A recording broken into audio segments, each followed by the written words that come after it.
Selamat pagi semuanya. Apa kabarnya hari ini? Pasti luar biasa. Nah, sebelum kita memulai ibadah online kita lipat tangannya, kita tutup matanya, kita berdoa. Ya Tuhan, terima kasih atas berkat-Mu pada pagi hari ini. Sekarang kami mau sekolah minggu. Engkau berkati kami agar kami dapat bersungguh-sungguh memuliakan memuji nama-Mu. Terima kasih Tuhan. Dalam nama Tuhan Yesus. Amin. Nah, sekarang langsung mau kita bangkit berdiri. Kita mau bernyanyi Mars Sekolah Minggu.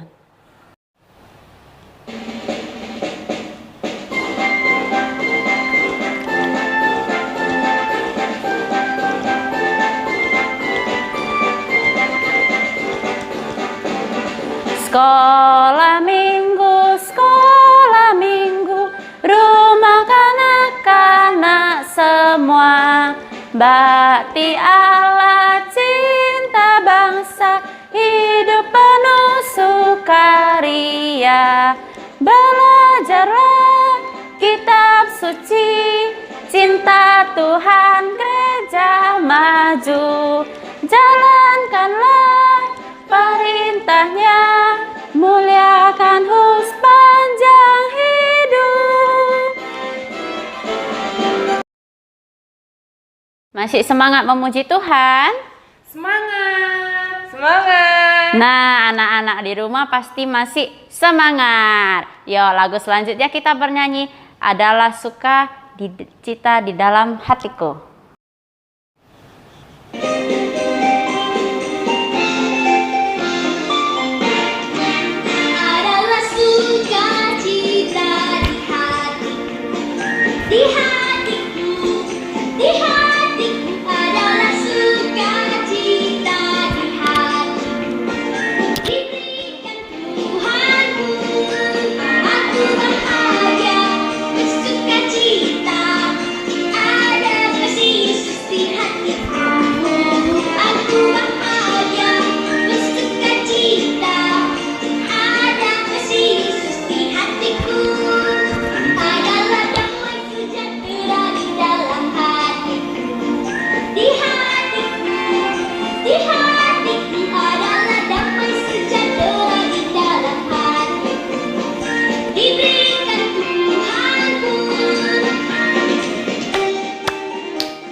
Selesai kita menyanyikan lagu Kasih Yesus.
mendengarkan firman Tuhan, kita menyanyikan lagu Yesus Kupanggil.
Shalom, selamat pagi anak-anak Lause semua. Apa kabarnya pagi hari ini? Wah, semuanya sudah siap untuk mendengarkan cerita firman Tuhan pagi hari ini? Iya. Nah, pagi hari ini kita akan bersama-sama mendengarkan sebuah cerita tentang Petrus menyembuhkan orang lumpuh. Terambil dari Kisah Para Rasul pasalnya yang ketiga ayat 1-10. Namun sebelumnya mari kita berdoa. Tuhan Yesus yang baik, kami sungguh bersyukur untuk segala kebaikan Tuhan di dalam kehidupan kami. Bersyukur untuk hari ini kami boleh kembali beribadah sekolah minggu online.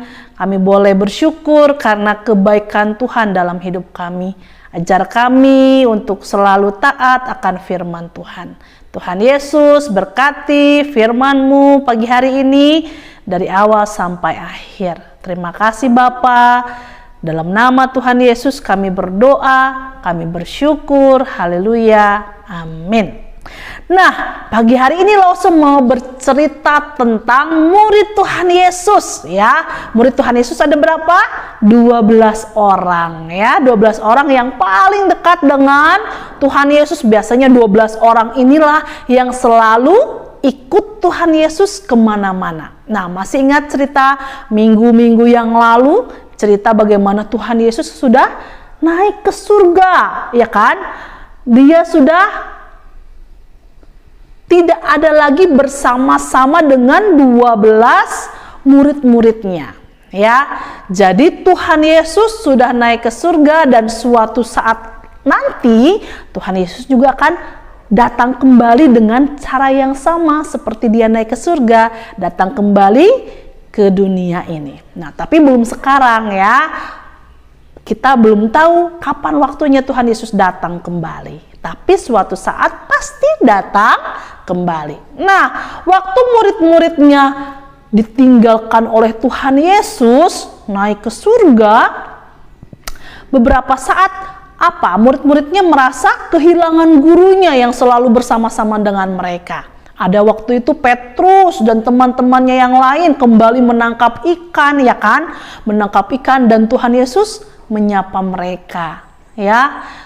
Nah, Tuhan Yesus pada waktu itu setelah naik ke surga, Tuhan Yesus memberikan apa? Perintah untuk pergi memberitakan firman Tuhan, menjadikan semua bangsa menjadi muridnya, ya. Dan juga ada kisah tentang Pentakosta. Pentakosta turunnya Roh Kudus yang tinggal dalam kehidupan kita orang-orang Kristen, orang-orang yang percaya, ya. Waktu itu bentuknya dalam bentuk lidah-lidah api. Masih ingat cerita minggu-minggu lalu ya?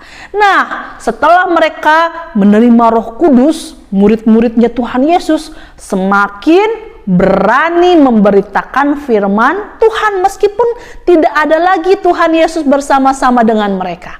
Tetapi semangatnya untuk memberitakan firman Tuhan, untuk memberitakan bahwa Yesus adalah juru selamat, mereka begitu semangat. Mereka tidak takut lagi dengan orang-orang yang membenci mereka. Nah, hari ini ada beberapa orang murid yang mau pergi ke Bait Allah. Jadi pada waktu itu orang-orang Yahudi mempunyai kebiasaan beribadah sehari 3 kali. Pagi-pagi, petang hari, dan malam hari. Mereka biasanya beribadah kepada Tuhan. Nah, waktu itu sore-sore hari sekitar jam 3 sore, Petrus dan Yohanes mereka hendak pergi ke Bait Allah untuk sembahyang karena sudah mendekati waktu untuk beribadah. Nah, mereka adalah orang-orang yang setia kepada Allah. Nah, siapa yang di sini juga setia beribadah? Kalau hari Minggu, sekolah Minggu nggak pernah absen. Ayo angkat tangannya. Wah, hebat anak Lause ya. Semua juga anak-anak Lause di sini adalah anak-anak yang taat beribadah sama seperti murid-murid Tuhan Yesus pada waktu itu ya. Nah, Petrus dan Yohanes pergi bersama, mereka pergi ke Bait Allah. Nah, seperti biasanya mereka masuk satu gerbang, namanya Gerbang Indah. Di situ rupanya ada seorang pengemis. Nah, pengemis ini adalah bukan pengemis yang badannya sehat. Kalau badannya sehat, ada nggak orang yang mau kasih uang untuk pengemis? Nggak ada ya kan? Karena biasanya orang yang sudah besar, orang yang sudah dewasa, mereka mencari nafkah dengan cara bekerja, tidak dengan mengemis. Nah, rupanya bapak ini adalah bapak yang sakitnya sakit lumpuh. Apa itu sakit lumpuh ya Lause? Sakit lumpuh adalah orang yang tidak bisa berjalan ya, nggak bisa melakukan aktivitas dengan baik karena kakinya tidak bisa digerakkan, tidak bisa berjalan dengan baik. Bahkan bapak ini adalah dari lahir. Jadi ketika dia lahir, dia sudah menderita sakit lumpuh. Jadi dia tidak pernah merasakan berjalan itu bagaimana. Coba anak Lause, kalau kalian misalnya nggak bisa jalan seminggu aja, nggak bisa jalan-jalan ke sana kemari, nggak bisa ngapa-ngapain, hanya duduk saja di tempat tidur, bagaimana perasaan kalian? Pastinya sedih sekali. Nah, bapak ini pun sudah terbiasa dengan keadaannya, tidak bisa berjalan. Pastinya sedih nggak? Sedih. Sedangkan dia butuh apa? Butuh uang untuk menghidupi kebutuhannya setiap hari. Jadi dia harus mengemis pada waktu itu. Kasihan ya. Iya. Nah, setiap hari bapak ini diusung oleh keluarganya mungkin ya kan, oleh orang lain. Karena dia tidak bisa berjalan, dia harus ditaruh di Gerbang Indah. Untuk apa? Untuk mengemis, untuk meminta nafkah supaya dia bisa membeli makanan, kebutuhan dia setiap hari. Nah, tentunya kalian gak mau kan jadi pengemis ya. Nah, dan tidak ada juga yang enak jadi pengemis. Nah, karena kebutuhan mereka harus mengemis karena terpaksa. Nah, ketika Petrus dan Yohanes ini melewati gerbang itu, dia melihat ada orang tersebut yang sedang meminta-minta. Biasanya kalau misalnya seorang pengemis lewat orang-orang, apalagi waktu itu adalah waktu beribadah, pasti banyak sekali orang yang datang. Nah, kemudian pengemis ini meminta-minta apa? Meminta-minta sedekah. Pak, kasihani saya Pak, saya belum makan. Pernah kalian lihat seperti itu ya? Aduh, saya satu hari ini belum makan karena nggak ada uangnya. Pak, kasihanilah kami Pak, gitu ya. Nah, Petrus dan Yohanes akhirnya mendekati bapak ini. Lalu Petrus dan Yohanes kira-kira mereka kasih uang nggak ya buat bapak pengemis ini? Ayo. Kalau kalian jadi bapak Petrus dan bapak Yohanes, kalian akan memberi apa untuk bapak yang lumpuh ini? Nah, rupanya bapak Petrus dan bapak Yohanes tidak memberi uang untuk bapak ini. Tetapi yang diberikannya jauh lebih baik. Nah, kalau kalian jadi orang lumpuh, kira-kira apa yang paling dibutuhkan dari orang lumpuh? Orang yang sakit, apa yang dibutuhkan? Uang kah? Butuh uang, betul. Tetapi lebih lagi orang ini membutuhkan kesembuhan.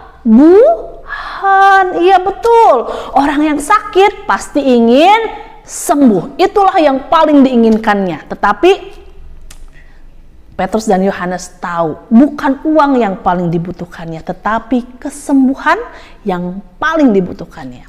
Lalu Petrus berkata kepada orang lumpuh ini yang sedang duduk meminta-minta, "Lihatlah kepada kami. Emas dan perak tidak kami punya, tetapi kami akan memberikan kepadamu apa yang kami miliki. Kuberikan kepadamu." Lalu dia bilang, "Demi nama Yesus, orang Nazaret itu, berjalanlah." Lalu Petrus memegang tangan bapak ini dan bapak ini bisa berdiri. Kakinya menjadi kuat, mata kakinya menjadi kuat, dan dia bisa berjalan. Kenapa? Karena nama Yesus. Ya kan? Di dalam nama Tuhan Yesus ada kuasa. Kuasa apa? Kesembuhan. Wah, kira-kira ketika bapak ini bisa berdiri, bisa berjalan, senang tidak? Senang sekali. Hore, aku bisa berjalan. Lalu dia berjalan ke sana kemari, ke sana kemari. Wah, senang sekali. Hatinya dia memuji Tuhan karena kebaikan siapa? Kebaikan Tuhan. Kalau bapak ini sembuh, apakah karena bapak Petrus? Bukan. Apakah karena bapak Yohanes? Bukan, tetapi karena Tuhan Yesus yang memberikan kesembuhan. Jadi ingat ya, ada kuasa yang besar di dalam nama siapa? Nama Tuhan kita, Tuhan Yesus.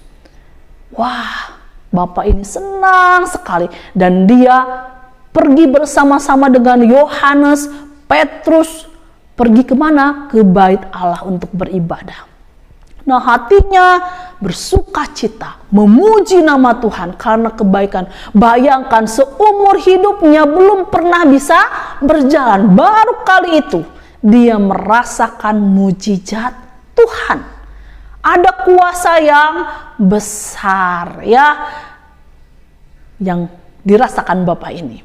Nah, kira-kira orang-orang yang melihat, yang biasanya setiap hari mulai dari pagi sampai mungkin sampai sore hari, petang hari, bapak itu duduk meminta-minta sedekah, besoknya datang lagi, pagi-pagi sampai sore sampai malam mungkin dia meminta sedekah, besoknya seperti itu bertahun-tahun harus duduk di situ. Dan banyak orang yang setia beribadah kepada Tuhan melihat bapak ini setiap hari tidak bisa berjalan. Dari dulu ya kan, bertahun-tahun nggak pernah sembuh. Tetapi waktu orang-orang datang beribadah hari itu, mereka melihat apa? Ada sebuah kejadian yang hebat. Apa? Orang yang dari lahir sakit lumpuh, tiba-tiba bisa berjalan. Wah, puji nama Tuhan, haleluya. Semua orang terheran-heran karena kuasa Tuhan, ya kan? Bukan kuasa dari mana-mana, hanya satu kuasa yang daripada Tuhan. Murid-murid bisa melakukan mujizat kesembuhan itu karena Tuhan Yesus, karena imannya kepada Tuhan. Nah, akhirnya nama Tuhan dimuliakan, ya kan? Wah, semua orang memuji nama Tuhan karena kebaikan Tuhan. Nah, anak-anak Lause, Apakah kita juga bisa memuliakan nama Tuhan seperti Petrus dan Yohanes membuat orang memuji nama Tuhan? Bisa. Lause, aku kan masih kecil, bisa nggak saya memuliakan nama Tuhan? Bisa. Caranya bagaimana? Nah, caranya adalah dengan kita berbuat baik kepada orang lain. Salah satu contohnya, misalnya apa Lause? Misalnya ada saudara kita, teman kita yang sedang sedih, kita menjadi berkat buat orang lain, menghibur, menjadi teman yang baik, menjadi penolong yang baik. Buat mama papa kita, kita berdoa untuk mama papa kita misalnya. Kalau mama papa kita lagi susah dalam ekonomi, usahanya, karena apa? Karena kena corona ini, nah doakanlah supaya usaha mama papa kita, kesehatannya juga diberkati oleh Tuhan. Ya, banyak perbuatan-perbuatan baik kita bisa memuliakan nama Tuhan, ya kan? Karena kita bisa menjadi saksi yang baik, menjadi orang Kristen, anak-anak Tuhan Kristen yang memuliakan nama Tuhan. Jadi kita bisa melakukan banyak hal dalam hidup kita supaya nama Tuhan dimuliakan. Ya, kalau ada teman kita yang perlu ditolong, kita tolong. Kalau ada teman kita yang perlu didoakan, didoakan. Kalau ada saudara kita perlu didoakan, ditolong, dihibur, ya kan? Bisa juga kita melakukannya. Atau kita mungkin dengan senyum saja dengan orang lain, mereka bisa melihat bahwa kita adalah anak-anak Tuhan yang ramah, ya, yang bersukacita di dalam Tuhan. Nah, bagaimana lagi selain perbuatan baik kita bisa memuji nama Tuhan? Tentunya dengan kita bernyanyi untuk Tuhan, memuliakan nama Tuhan. Tuhan senang nggak dengan anak-anak yang senang memuji nama Tuhan? Senang, ya. Dengan memuji nama Tuhan setiap hari, meskipun tidak sekolah minggu, kita bisa menyanyikan lagu-lagu untuk siapa? Untuk Tuhan, ya. Jangan hanya yang dilihat apa, misalnya TikTok atau yang lain lagunya, tetapi kita juga bisa memuji nama Tuhan, ya. Dan Tuhan dimuliakan lewat nyanyian kita untuk Tuhan. Nah, apalagi yang bisa kita lakukan untuk Tuhan, untuk orang lain, untuk menjadi kemuliaan nama Tuhan? Ya, beribadahlah dengan rajin, dengan setia, menjadi berkat bagi orang lain. Kalau ada sifat kita yang kurang baik, misalnya suka berbohong, suka berantem, suka apa lagi? Itu memuliakan nama Tuhan? Tidak, ya. Nah, hal-hal yang jahat, yang kurang baik, mari kita kurangi sedikit demi sedikit, sampai akhirnya nanti kita semakin baik lagi di dalam kehidupan kita, jadi berkat, ya. Jadi ayo, yang suka berantem sama adiknya, sama abangnya, sama kakaknya, itu tidak memuliakan nama Tuhan. Harus saling mengasihi dengan saudara, ya. Jangan nanti mama papanya, aduh pusing, nggak sekolah, di rumah anak-anaknya suka berantem, ya. Anak-anaknya suka apa lagi? Suka berkelahi, ya. Selain berantem sama kelahi sama saja, ya.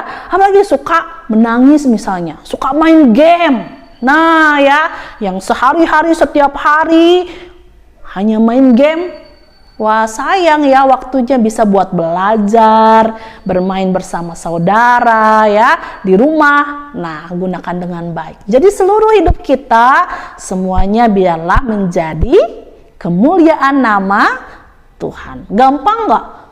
Kadang susah, ya. Tetapi Tuhan Yesus, Roh Kudus menolong kita untuk menjadi lebih baik setiap hari. Oke, ayat hafalan kita pada pagi hari ini, Kisah Para Rasul 3, ayatnya yang ke-6.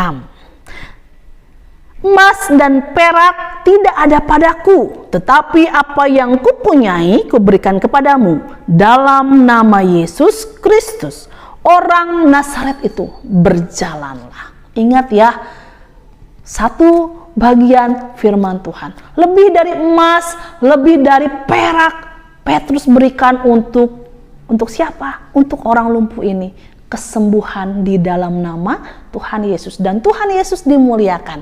Begitu juga anak-anak Lause, kita juga harus mau memuliakan nama Tuhan di dalam kehidupan kita setiap hari. Amin ya. Mari kita berdoa.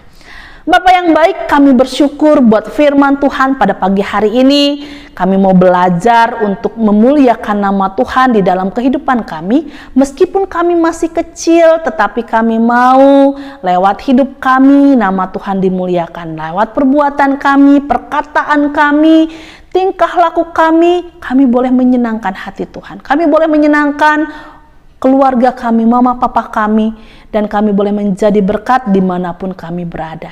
Terima kasih Tuhan Yesus, karena kuasa di dalam nama Tuhan begitu besar. Terima kasih Bapa, ajar kami untuk selalu melakukan firman Tuhan. Haleluya. Amin. Kita menyanyikan lagu Yesus Itulah Satu-Satunya.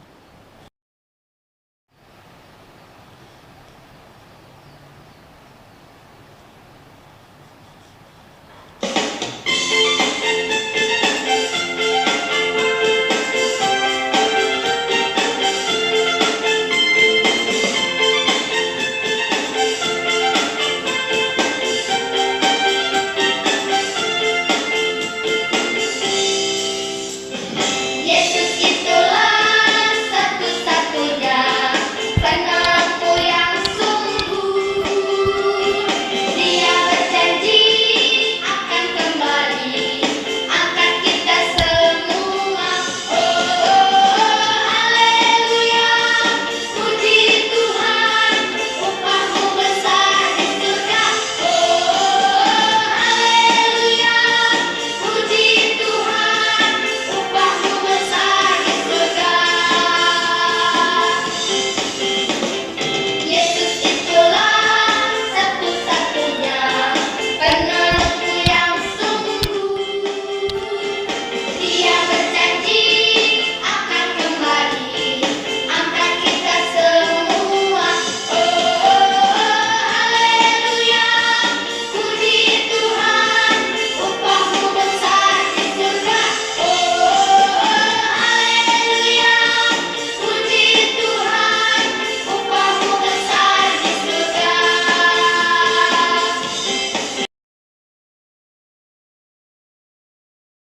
Nah, kita sudah memuji nama Tuhan, kita sudah mendengarkan firman Tuhan. Nah, tiba saatnya kita menutup sekolah minggu online kita pada hari ini.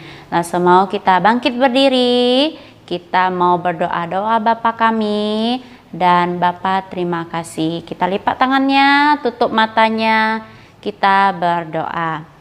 Bapa kami yang di surga, dikuduskanlah namamu, datanglah kerajaanmu, jadilah kehendakmu di bumi seperti di surga. Berikanlah kami pada hari ini makanan kami yang secukupnya, dan ampunilah kami atas kesalahan kami, seperti kami juga mengampuni orang yang bersalah kepada kami. Dan janganlah membawa kami ke dalam pencobaan, tetapi lepaskanlah kami daripada yang jahat. Karena Engkaulah yang mempunyai kerajaan dan kuasa dan kemuliaan sampai selama-lamanya. Amin. Bapa, terima kasih. Bapa, terima kasih. Bapa di dalam surga, ku berterima kasih. Amin. Minggu depan jangan lupa sekolah minggu. Nanti kita ketemu lagi. Bye-bye.